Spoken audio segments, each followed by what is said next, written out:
বন্ধুরা, তোমরা যদি পেঁয়াজ থেকে গাছ লাগাতে চাও তো দেখো এরকম গাছ বেরিয়েছে। এমন পেঁয়াজ দেখলে পুরো পেঁয়াজটা না কেটে পেঁয়াজটাকে এরকম দুই সাইড দিয়ে এরকম কেটে নেবে। ঠিক আছে, বুঝতে পারছো? দুই সাইড দিয়ে কেটে নিয়েছি। নিয়ে দেখো এই গাছটা, এইটা থেকে 3খানা গাছ হবে।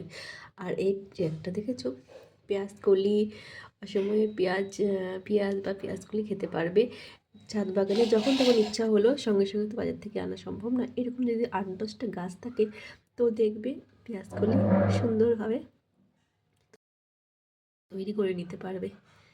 তো দেখো কেমন লাগলো আমার টিপসটা, একটু জানাবে। ভালো লাগলে তোমরাও এটা করে দেখো। ঠিক আছে, এটা মাটিতে পুঁতে দেবে, দেখবে 3 দিনের মধ্যে গাছ বেরিয়ে যাবে। পরে এরকম সুন্দর সুন্দর গাছ পাও। আর এই গাছ থেকে পেঁয়াজকলি হবে, তখন আবার ভিডিও করে তোমাদেরকে দেখাবো।